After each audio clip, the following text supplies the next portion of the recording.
Welcome to one more edition of Politics and Run. I'm Egberto Willis. I'm here with Kristin Arnold with she's a rules analyst for the presidential debate. And we just got through watching the debate. How are you doing today, Kristin? I am doing great. How are you? Well, I am fine after I saw the results. Well, for the people who watched the debate, who they thought won, I felt somewhat better, but I thought the debate was, the moderator was sort of biased. So, but before we get there, since you're the expert, I want to ask you your impressions of the debate, first of all. Debate? Was it really a debate? Oh, you're going to go there, aren't you? What was it? Tell me. I thought it was a barrage of questions. Okay.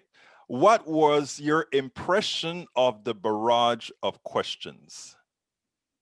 Well, I think they were equitable in that there were the same number, for the most part, of questions to each candidate. I think that that the airtime was relatively balanced. I think the moderator had to intervene quite a bit to keep people on time. But the time frames were rather capricious.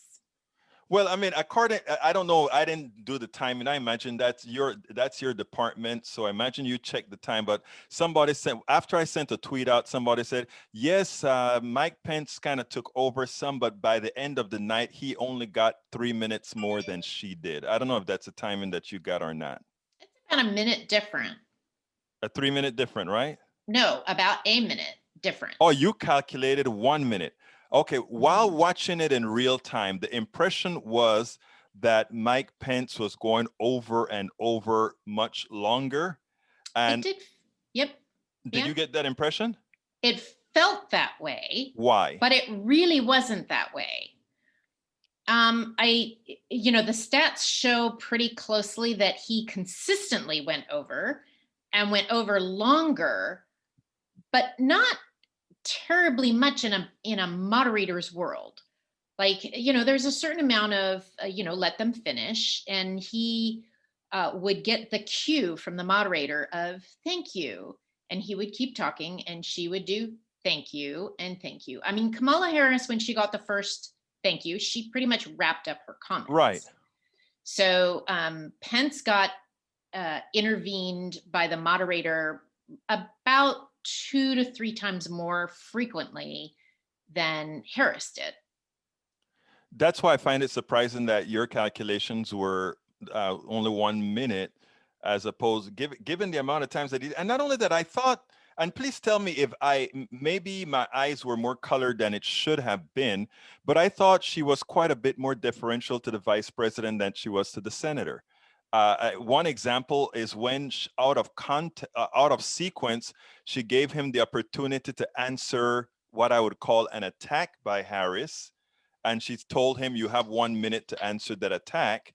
While when Harris forced herself to answer one of his attacks, she said, okay, take 30 seconds. Did you see that as well, or you didn't? She did that actually for both candidates. Mm-hmm. So I don't know if there was a differential there. I think there were several times where she was rather capricious again in who and when she would let people kind of jump in. Right. Well, and it's not even to go on, it was to jump in. I mean, there are several times where it was like, I'd like to respond to that. And, oh, okay. And she would let people go on if she felt, this is my opinion, if she felt like eventually they were going to get to answering the question, because honestly, both of them were dodging. They dodge a lot. You're right about that. Now, there's one other instance, and I'm in my complaint phase that has nothing to do with context yet, because I want to ask you a little bit about context after. There was a point also where Kamala attempted to answer, and yes, she repeated something that she had said 2 questions or 3 questions back, and the moderator, Susan Page, said, well, you said that before. I don't think she ever did that to Pence, saying, well, you said that before. No, she didn't do that before, but she was also running out of time. So she said, these are the points you made earlier in the hour. And Harris said, yes, but I want to make the connection with my record. And she let her. Right. But I just thought that it wasn't her. Again, I am not the moderator, the defender, but I just thought it was not her position to do that. And I think you're saying that, well, maybe it had to do with their having a time issue. Yeah. Yeah. It was a time issue because she was, I think she had maybe 5 minutes left, and she still had to get to the election. And she still had to do the, her summary. So she was under a little bit of pressure to get moving. And so I think that's why she was like, we've already been over that ground. Okay, Kristin, I'm gonna accept your interpretation of that, but let me tell you what my interpretation is. My interpretation is we still have this issue with women moderators being too deferential to males, allowing them to do more mansplaining than they would to a woman. And I've seen this not only with, let's say, Kamala, but when there is a man-woman debate. Even I saw that when we had all those Democrats on, in the debates. And again, that's sort of my impression, but you're the expert. Tell me about if there's anything about that. Well, when I moderate, I'd like to think that I don't have that kind of unconscious bias, but maybe you've got something there.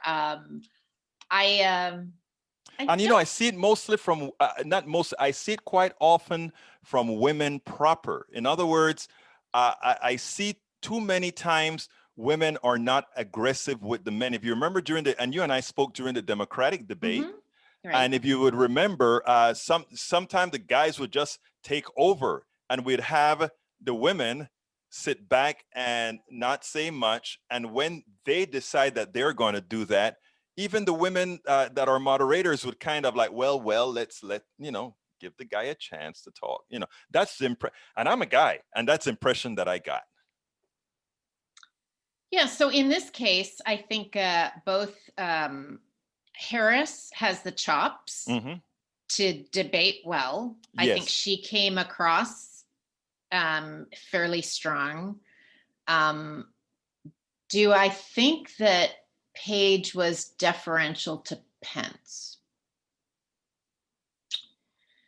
I honestly couldn't answer that because I wasn't looking at it through that lens. To those lenses. It's just something that I choose to look at what your role was. Right. I think she was equitable. I don't think she pressed people either side. She didn't press one or the other. Right.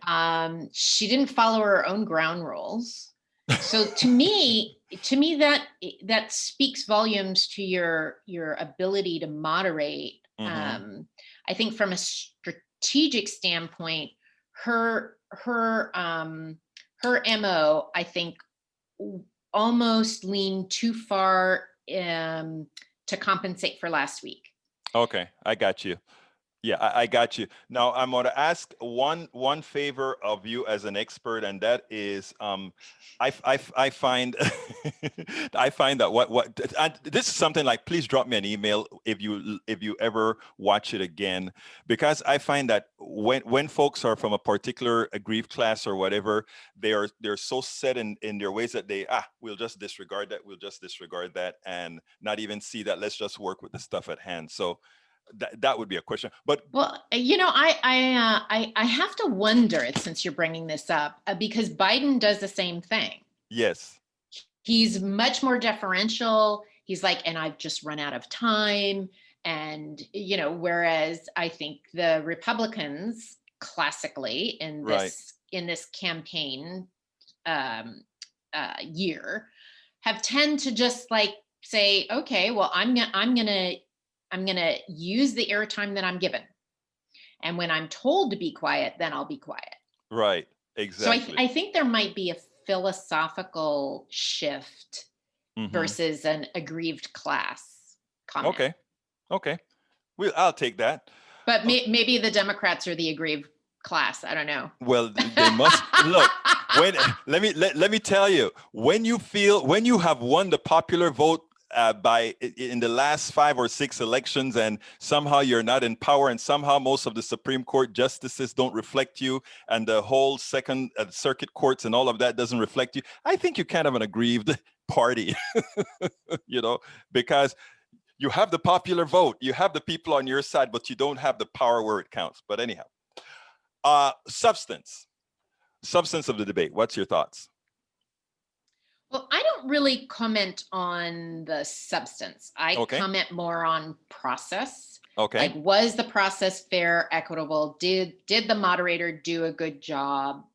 Were the views expressed? Were the questions answered?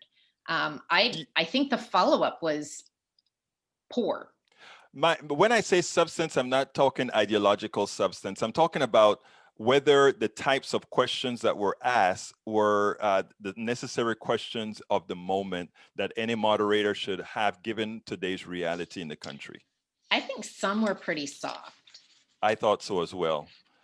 I thought that there was so much happening in the country right now that they're on different ideological sides. So, I mean, they could have been asked the same questions to give America a chance to see how these things would have been resolved. And I wondered how an expert like you would have seen that. Should they have done that or not? Should she have asked those questions different? I find a lot of these debates that the questions are just so shallow.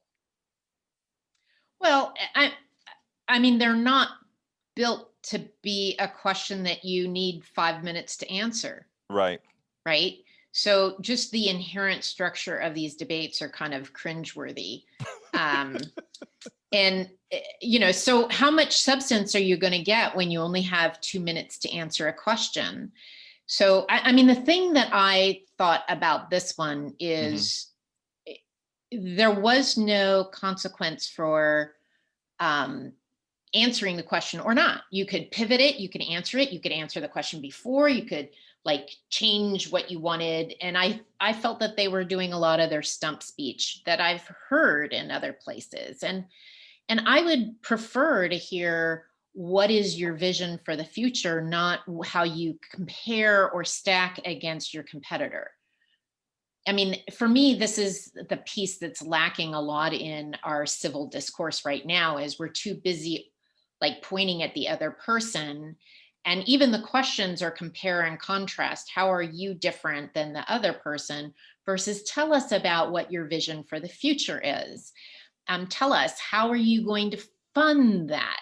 How are you going to get both parties to agree to it? I mean, it's one thing to say, yes, I'm going to do something.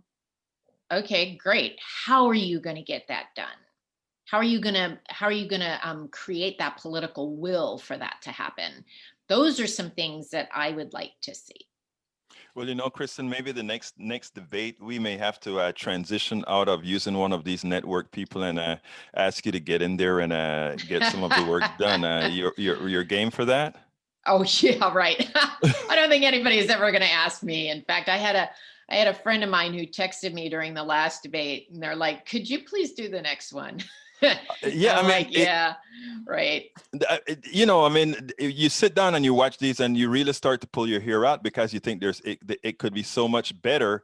And these are the guys that have the airwaves, they have the airwaves, and we sit down here and what can I say? Yeah, but also the Commission on Presidential Debates owns the format. Right. So Susan Page was handed the format, 2 minutes, quote unquote, deeper discussion. You have to do 9 topics somewhere in there. Mm-hmm. And so she was handed that format. Well, you're not going to get a deep, meaningful discussion. But if you go way back into the histories, these debates would last 2.5 hours. Right. And it was a single topic or maybe a couple of topics. And they would say, you have 30 minutes. And then you have 30 minutes. And then you have 10 minutes to rebut. And you have 10 minutes to rebut. I mean, that's a classical debate format. We're not following a debate format. We're providing sound bites for the news channels. And I guess that's how you started that's how you answered the first question when I asked you what you thought about the debates. And then you asked, what debates? So maybe we should end it there. What debates? What debates? Well, maybe we'll have one in a week, or maybe we won't. They I don't, sounded at the end like, and there'll be a debate next week. I'm like, really? you know as well as I know that there won't be any more debates. Donald Trump is sick. Donald Trump is genuine. I think he is much more sick than we believe right now. I think he's sick. I don't Well, think, regardless of whether he's sick or not, I can't comment on that. right? All I know is that you're contagious for up to 14 days. Oh, it's a whole 14 days. I do. Okay. Well, I'm in Canada right now because my husband's Canadian. I'll be going Mhm. back to the United States in a couple of weeks. When we came up here to Canada, we had to self-isolate for 14 14 days. days, yes. Wow. Okay. And I didn't even have COVID.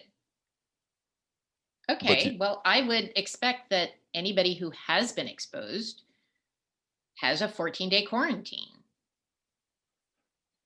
Kristin Arnold, rules analyst for presidential debates. It was my pleasure to have you on Politics Done Right again. If there's another debate, you'll hear from me again. Excellent, Egberto. Always good to see you. Thank you very much. Okay. We spend a lot of time deconstructing the news, trying to parse it into a form that everybody can understand. We try to find those little nitpicks where it flies above the fray, etc. If you really like these videos that we do, I want to ask a big favor. Please go ahead. Number one, subscribe to our channel, and number two, please join if you can. Thank you so kindly for watching. Keep watching. Please remember to share. We must populate the entire internet with our progressive message, a message that we know is what most Americans say that they want. So help us, please join.